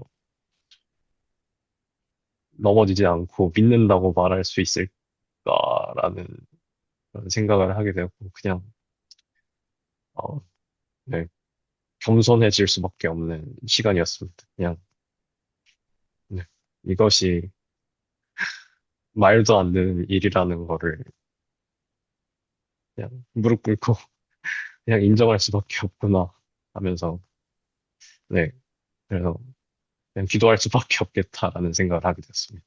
네, 말이 조금, 네, 두서가 없었는데, 양해 부탁드리겠습니다. 저도 뭐 자꾸 생각하면서 동시대성의 경건을 이해했던 교회사가 있지 않을까. 어떤 교회 역사 속에서 고난당하는 그리스도, 또 부활하신 그리스도, 이런 낮아지심과 높아지심, 그런 것들을 교리적으로 묵상하면서 동시에 이게 이제 성경에 분명히 이제 바울이 그 사역을 할 때 그리스도의 영, 곧 주의 영, 성령이 가기를 허락하지 아니하는지라 이렇게 사도행전에 나오잖아요. 보면은 초기 예수님의 제자들은 부활하신 그리스도가 부활 이후에 승천하셔서 높은 곳에 계시는 분으로 보지 않았고, 성령이 오셔서 곧 주의 영, 그리스도의 영으로 성령께서 활동하시면서 자신들을 이끌고 있다는 것을 이제 경험하는 동시대성을 가지고 있었던 그런 그 성령의 그런 역사를 그리스도의 영으로 부활하신 그리스도께서 레임하셔서 고난 가운데 이끄신다는 것을 경험하고 있었는데, 이제 언제부턴지 기독교가 문화화되면서 그런 교리들이 이제 화석화된 그런 이론으로 그렇게 바뀌지 않았나 이런 생각이 들고, 성령론 논의를 많이 하는데 대부분의 성령론은 고난 당하는 그리스도인의 길을 걷기 위해 성령의 도우심을 구하는 게 아니고, 대부분은 현재 경험하고 있는 고난을 극복하기 위해서 성령의 도우심을 구하거나, 또 다른 은사들을 확보해서 뭐 영광에 참여하기 위해서, 영광이라기보다는 영화로 승리하는 삶에 접근하기 위해서 성령의 도우심을 구하는 흐름인 것 같아요. 그런데 그 교회사를 보면 제가 파악하기로는 특별히 그 세계적인 전염병 이렇게 볼 때 일부 기독교인들이 그 전염병을 피해서 도망간 게 아니고, 다른 사람들은 이제 다 도망가는데 그 전염병에 고통당하는 사람들을 돌보면서 그 자신들이 이렇게 전염병에 걸리는 것을 개의치 않고 이렇게 참여했던 역사도 있고, 우리 애양원의 이제 손양원 목사님 같은 것도. 근데 그 마카브레라고 하는 춤이 있거든요. 죽음악에서 보면. 그 마카브레가 뭐냐면 죽어가는 사람들 속에서 치료하고 돌보다가 다시 쓰러져서 죽는데, 그 모습을 본 왕이 이제 춤을 추면서 그 무덤을 파고 시신을 묻으라고 명령을 해서 죽어가면서 이렇게 춤을 추는 그 그림이 마카브레라고 하는 춤이거든요. 아까 제가 우리 이창호 목사님 말씀 중에 영광의 개념, 그 다음에 아름다움의 개념, 인간이 가장 아름다울 때가 언제냐, 그리스도의 남은 고난에 자발적으로 참여해서 거기서 하나님의 영광을 드러낼 때라고 얘기를 했잖아요. 또 하나 질문은 뭐냐면, 하나는 인간이 가장 아름다울 때가 맞이하는 고난이 아니라 본인이 그리스도의 십자가의 고난에 예, 현재성에 참여하기 위해서 그 고난을 자원하여 그 고난을 감당할 때가 가장 아름답다. 미학적 관점에서 그게 하나 다시 한번 좀 나눠보고 싶은 거고, 두 번째는 킬케고가 시인이라고 그랬는데 예를 들어서 그리스도를 사생자라 이렇게 표현한 게 흔히 이제 교리적 논쟁을 하는 분들을 보면 봐라, 그러니까 킬케고는 굉장히 기독론이나 뭐 대단한 얘기를 하는 것 같지만 사실은 이성주의자다. 하나님의 신비를 제대로 이해하지 못한, 성육신을 제대로 이해하지 못한 그냥 신학적 해설자에 불과하다. 이렇게 이제 얘기할 수 있는데, 제가 질문하고 싶은 거는 킬케고의 그런 표현이 혹시 시적 표현이 아닐까? 분명히 내용 전반을 훑어보면 킬케고의 기독론이라든지 교회론이라든지 성령론 이런 부분들은 교리주의에 함몰된 화석화된 종교인들과는 전혀 다른 생명력이 있거든요. 그런 관점에서 볼 때 그런 게 하나의 그 원본에는 뭐라고 표현되어져 있는지 시적 표현이 아닐까 뭐 이런 질문이 좀 있어요.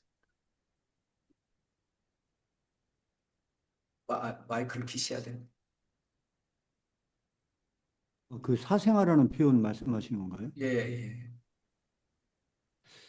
그 어디에서 그 표현을 보셨는지 모르겠는데 제 기억으로는 그게 자기 시험을 위하여인가 스스로 판단하여서 저는 본 것 같거든요.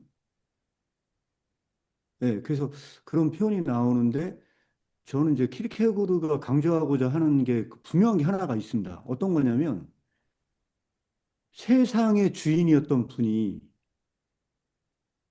모든 세계를 주관하시는 분이 이 세상에 오셨을 때 세상이 그를 거부했다는 거거든요.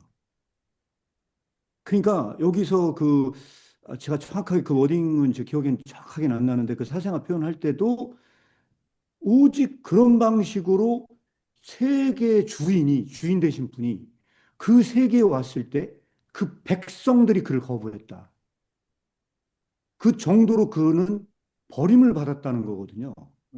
완전히 그 세계로부터 버림을 받았는데 그나마 요셉만큼은 뭐 하여튼 뭐 요셉 좀 약간 긍정적으로 그리면서 그렇게 얘기를 하지만 결국은 이런 상황 속에 있는 그 그리스도의 그런 낮아지심, 그가 그런 태어나심, 그 자체는 낮아진 것 중에서 가장 쉬운 것이다.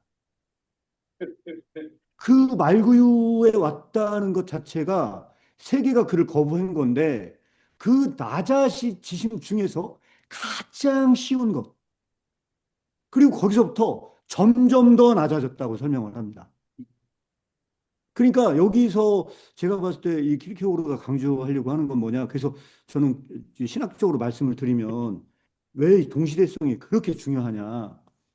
저는 이 동시대성이라고 하는 이 말 자체에 모든 게 다 들어있다. 그게 무슨 얘기냐? 그 낮아지심을 기억하고자 하는 사람. 그러니까 그걸 원하는 자. 그러니까 그걸 내가 살아낸 게 아니에요.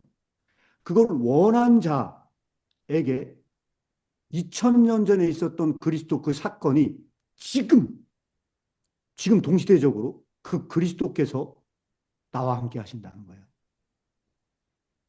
이끄시는 그 분께서 그 사람한테만 동시대적으로 2000년 전에 있었던 그 예수 그리스도가 지금 그에게 함께 하신다는 이야기를 하려고 하는 거거든요. 이게 제가 볼 때 킬케고르의 성령론입니다. 그래서 제가 이 요한복음을 킬케고르 보면서 달리 해석을 하게 됐는데 요한복음 14장에 보면 뭐라고 나오냐면요. 내 아버지 집에 거할 곳이 많아요. 그래서 내가 일렀으리라 너희를 위하여 처소를 예비하러 간다고 해요.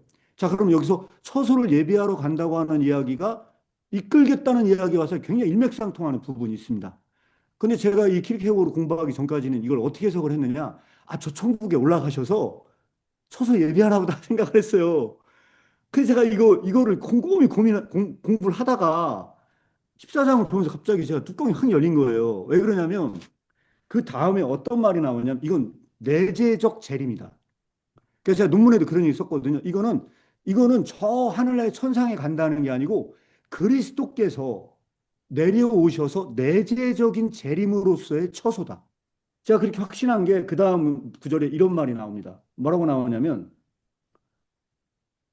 예수께서 대답하여 가라사대 23절입니다. 사람이 나를 사랑하면 내 말을 지키리니 내 아버지께서 저를 사랑하실 것이요 우리가 저에게 와서 거처를 저와 함께 할 것이다. 자, 그를 사랑하는 사람에게 저에게 내가 올 거다. 내가 와서 그에게 거처를 함께 할 것이다. 라고 한다면 이 거처는 그분의 고난에 동참하고자 하는 자에게 임마누엘이 현존에 일어난 사건으로 봐야 된다는 거예요. 요한복음은 그 관점으로만 제가 볼 때 읽혀질 수 있을 것 같고요. 이게 이 본문과 좀 일맥상통하는 부분이 있기 때문에 이게 키르케고르의 교리나 신학적 영역으로 읽힌다고 한다면요. 삼위일체 성령님은요. 분리될 수 없는 분이십니다. 동일하신 분이거든요. 그러니까 성령님이 오신다는 것은요. 역할이 달라지는 것이지 삼위일체 하나님께서 동시적으로 존재하는 거라고 봐야 될 것 같다고 생각을 합니다. 성부 하나님은 뭐 하늘에 있고 성령님은 내재하시고 이렇게 이런 게 아니고 성령 사역인데 동일한 분께서 지금 함께하는 사건으로 저는 읽혀져야 된다는 것이 이게 모든 맥락에서 키르케고르를 신학적으로 설명한다면 가장 중요한 그 하나의 신학이다 이렇게 봐야 되지 않을까 싶습니다. 네, 감사합니다. 아까 홍석진 목사님 발제하실 때 그 사생아 얘기를 하셔서 그게 그리스도의 훈련, 그리스도교의 훈련 안에 나와 있는 용어인지 궁금해서 아까 여쭤봤던 겁니다. 예, 저는 뭐 이창호 목사님 말씀하시는 게 너무 공감이 되고 또 실제로 성령론, 삼위일체에 근거한 기독론, 성부론, 성령론은 그렇게 현실적으로 이해되는 게 전 맞다고 100% 아멘이 되네요. 예, 혹시 오늘 우리 안재경 목사님 이제 처음 오셔서 어떤 흐름들이 어떻는지 한번 보시라고 여쭙지는 않고 있는데 혹시 장종수 대표님 들으면서 뭐 정리된 거 있으면 말씀하시죠. 질문하셔도 돼요. 음, 근데 요, 그, 저도 이제 아까 저기, 아까 이제 주영님 말씀하신 대로 그, 이게 과연 따라갈 수 있을까라고 하는 거 있잖아요. 과연 정말 믿을 수 있을까? 이 부분에 대해서. 그래서 이 부분 정말 어려운 것 같거든요. 정말 어려운 것 같은데, 이게 이제 어떻게 보면 이제 이 책에도 보면은, 그럼에도 불구하고 이제 눈을 돌려서는 안 된다. 이제 여기서 나오는 게 자기 스스로가 그렇게 되지 않는다라고 자기 스스로 생각한다 하더라도 일단 대면하고 뭐 이렇게 회피하고 이런 게 아니라 대면하고 직면하고 인정하고 이런 부분 있지 않습니까?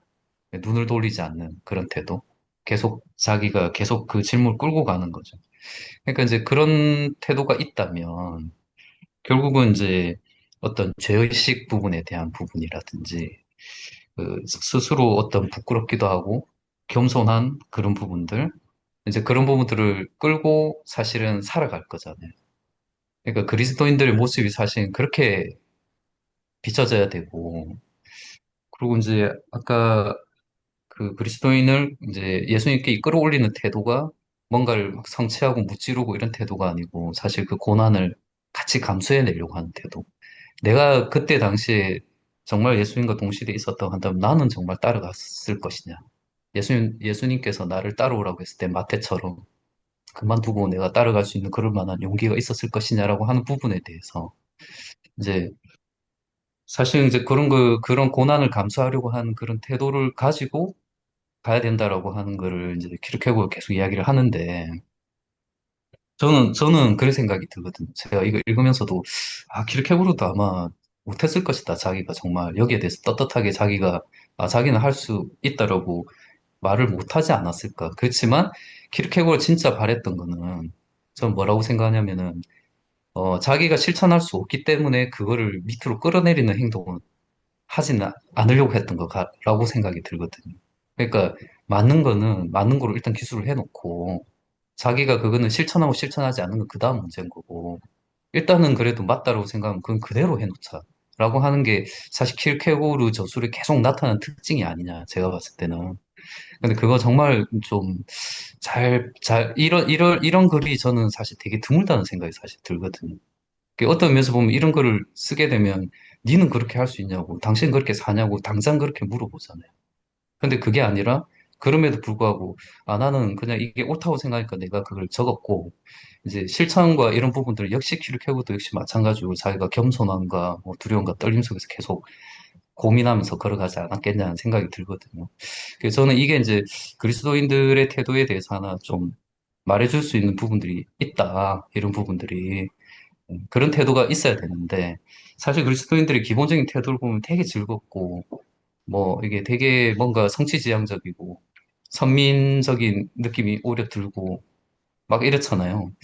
그런 부분에 대해서는 좀 생각해 봐야 될 지점 아닌가라는 생각은 사실 들거든요. 그렇게 하는 부분들이. 그래서 그런 생각을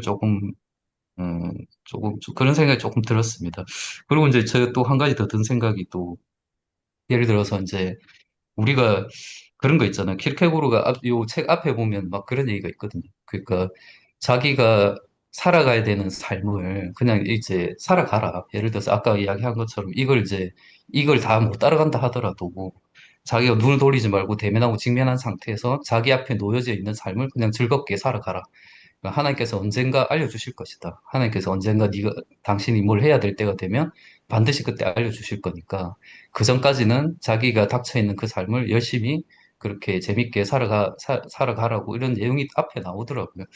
그래서 저는 이제 그건 되게 좋은데 이제 그런 일종의 두려움과 떨림으로 살아가는 그것이 어떤 면에서 보면은 그런 거 있잖아요. 내가 할 수 있다라고 막 열정적으로 나아가는 그 부분들이 하나의 그 조급증이나 이런 것들이 될 수도 있는데, 하나의 어떤 뭐 허세가 될 수도 있는 거지만, 또 한편으로 나는 좀 생각을 할 거리가 좀 있는 것 같다라고 두려움과 떨림 속에서 살아가는 게 회피가 될 수도 있잖아요. 그러니까 이게 회피냐, 아니면 자신의 어떤 조급증이나 열정의 표현이냐. 그 사이에서 그거를 알고 있는 사람은 자기 자신밖에 없을 것이고, 그거는 결국 자기가 나중에 하나님한테 자기가 증명해야 되는 문제이지 않겠냐는 생각이 사실 들더라고요. 내가 이렇게 살아가는 게 내가 실천하기 싫어서 계속 뭔가 스타디하고 이렇게 하는 것인지, 아니면 그쵸. 그러니까 이제 그런 회피인 것인지, 아니면 내가 하는 것 자체가 이게 이 열정 자체가 하나의 조급증과 허세인 것인지, 이런 부분에 대해서는 자기도 좀, 그거는 자기 스스로가 이야기해야 되는 부분이 아니겠냐, 이런 생각도 들기도 하고, 좀 그랬습니다. 되게 어려운 이야기들을 잘 던져줘서 되게 좋은 책이다, 이런 생각하고 있습니다. 네, 오 목사님 혹시 오늘 발제자로서 전체 토론 들으시고 어떤 생각하셨습니까?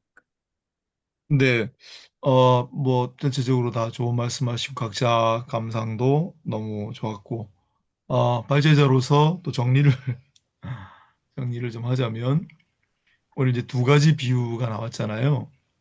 그래서 사랑하는 남녀 어떤 게 진짜 사랑이냐?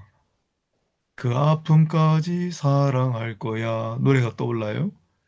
예, 정말 사랑하는 사람은 그 사람의 아픔까지도 알고 싶고 바로 만져주고 싶고 같이 아파하고 싶고 그런 거 아니겠는가라는 비유 같고 그 다음에 그 어린아이 비유는 정말 이제 그냥 그대로 그래서 날것의 복음을 전하고 그 복음을 접했을 때 그 모습을 통해서 감동을 받고 지워지지 않은 인상 그런 거 얘기했잖아요. 그래서 사랑함으로 그 모습을 보고 감동을 받고 도전을 받는다. 물론 그것도 좋고 또 그 모습을 보고 뭐 충격적인 인상을 받았지만 오랫동안 떠나지 않는 그 인상으로 감동을 받고 더욱 사랑에 이르게 되고 그래서 본받고 싶어지고 아마 그 두 개를 비유로 내세운 게 좀 중요한 내용이 아닌가 그런 생각이 들고요. 아까 제가 그 호모 에케 에케 호모 얘기를 했는데 니체 얘기도 하고 제가 어, 철학 책 읽기 모임을 한동안 했었어요. 그래서 니체 책을 상당히 많이 읽었습니다. 상당히 많이 읽었는데 니체는 개신교 목사님 아들이고 베이스가 그런데 전혀 반대의 길을 걸어가는 사람이잖아요. 아까 우리가 쭉 이야기에 나왔는데 제가 이게 준비하면서 보니까 고통과 고난을 마주 대하는 식은 니체도 동양 고전의 맹자도 다 똑같아요. 이 시련이 우리를 단단하게 할 것이고 결국 이 고난을 우리가 넘어가면은 예, 우리에게 맡기자. 하늘은 그 맹자에 나오는 얘기더라고요. 하늘은 어떤 고난을 통해서 그 사람에게 할 일을 부여한대요. 이제 그런 식의. 그런데 이 그리스도의 고난은 그건 조금 다른 거죠. 일반적인 참고견님과는. 아무튼 근데 에, 이게 지금 우리가 살아가는 방식이 이 그리스도의 고난을 나의 고난으로 하고 내가 그 고난을 즐겨 고난 속으로 뭐 이런 게 전혀 아니에요. 지금 이 세상이. 그건 지금 니체의 가치관이 지금 지배하는 것 같은데 무슨 얘기냐면 최근에 그 왕과 사는 남자 영화가 지금 1,000만 명 넘었잖아요. 그 장항준 감독. 그 사람이 약간 니체식으로 살아요. 그래서 그 니체가 에케 호모 이 사람을 보라는 책을 썼다고 했지 않습니까? 그건 예수 그리스도 이 사람을 보라는 건 전혀 관계없는 거기서 이 사람을 보라는 자기를 보라는 거예요. 그리고 그 소제목들이 예, 에케 호모 이 사람을 보라고 니체가 쓴 그 작품의 소제목들이 완전 장항준 감독의 얘기예요. 나는 왜 이렇게 현명한가? 나는 왜 이렇게 영리한가? 나는 왜 이렇게 좋은 책을 썼나? 나는 왜 이렇게 운명인가? 이게 소제목 네 개예요. 예. 그러니까 이건 뭐 너무 나약한 모습, 너무 비굴하게 고개 숙여 그러지 말라는 거예요. 당당하게 살아라는 거예요. 나는 얼마나 멋진가? 나는 얼마나 현명한가? 나는 얼마나 영리한가? 이게 이제 완전 반대죠. 지금 우리가 이야기하는 거하고. 그래서 어떻게 보면은 이제 그런 방식으로 살아가는 사람들이 또 아주 뭐 성공의 기쁨을 누리고 하는 그런 세상인데, 예, 좀 이제 요즘 트렌드가 너 자신을 소중하게 여겨, 네가 오라, 뭐 이런 책들이 또 그 누굽니까? 철학자 스피노자도 요새 좀 많이 거론이 되고, 그분 이름이 잊어먹었네. 아들러, 아들러 심리학, 그다음에 니체의 계리 이게 다 똑같은 얘기거든요. 너무 고난 찾아가고 힘들게 살지 말라는 거예요. 예. 이게 지금 세상이 지금 막 제시하는 정사진이에요. 지금 이제 이 이야기를 하는 건 지금 현재 세상의 트렌드하고도 완전히 지금 반대 방향으로 가자는 거거든요. 그래서 우리가 지금 이런 그리스도의 고난을 얘기를 할 때, 이 세상의 지금 주류의 가치관과 정면으로 충돌하는 그런 방향성이 있다. 그런 생각이 좀 많이 듭니다. 예, 시간이 많이 갔습니다. 좀 더 깊은 얘기도 많이 하고 싶지만, 저는 그 결이 다른 하나님 나라 정치, 그러니까 예수께서 아까 우리 이창호 목사님께서 예수께서는 세상 정치와는 영원히 함께하지 않는다는 그 표현이 있나요? 근데 이제 저는 이제 하나님 나라의 정치 원리를 굳이 정치라는 용어를 써서 본다면 세속 정치와 영원히 결을 같이 하지 않고 있지만 세속 정치를 그 녹여내는 소위 멜팅팟이라고 하잖아요. 관광로처럼 세속 정치를 녹여내는 하나님 나라의 정치가 함수관계에 있지 않나. 그러니까 결을 같이 해서 기독교인은 정치적이지 않다라고 표현하기보다는 기독교인도 시민사회의 정치에 참여하고 있는데 그 정치의 결이 이 하나님 나라의 정치의 결이 세속 정치와 다른 정치일 뿐이지 하나님 나라도 역시 나라, 또 시민, 하나님의 통치 이런 개념으로 보면 그 정치라는 용어를 동일한 의미로 용어를 쓸 수는 없지만 하나님 나라의 정치도 공공성이라든지 이런 부분도 좀 생각해 볼 필요가 있지 않을까 뭐 이런 생각도 좀 했습니다. 시간이 되면 다음에 그런 주제도 좀 다뤘으면 좋겠습니다. 우리 안재경 목사님 오늘 오늘 처음 오셨는데 이렇게 혹시 예 마이크 켜시고 혹시 오늘 내가 참 잘 왔구나 이런 생각이 드시는지 아니면 예, 그 오늘 청, 모임에 참여했는데, 좋은 시간이었고요.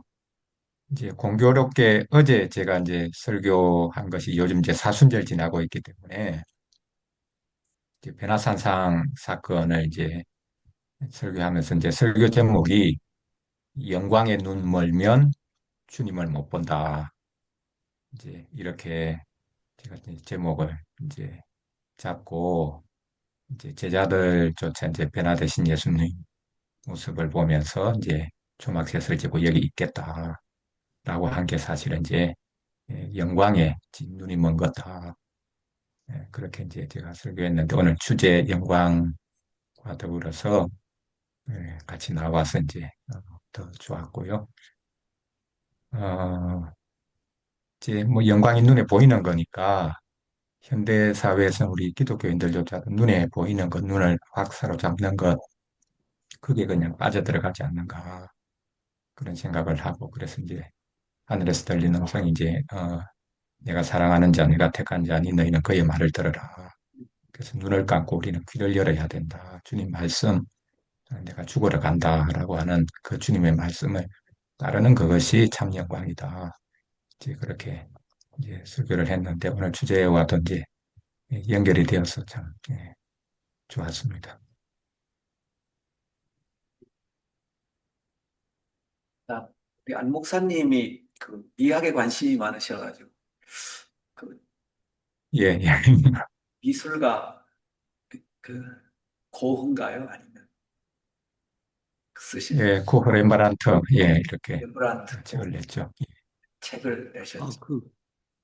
목사님, 사실 이번에 제주 캠프가 아름다움에 관련된 그 하이힐링 캠프가 제주의 아름다움과 그 대비되는 제주 4.3 사건의 그 비극적 사건 속에서 인간은 비극 속에서도 아름다워질 수 있는가가 사실 큰 주제였습니다. 그래서 이제 이거를 이제 예수 그리스도의 그 순고의 아름다움, 이 고난 속에서 그 삶을 살아내는 것이 어떻게 자연 속에서 존재하지 않는 그 아름다움을 가꾸는 것인가, 이제 이게 사실 큰 테마 중에 하나였습니다.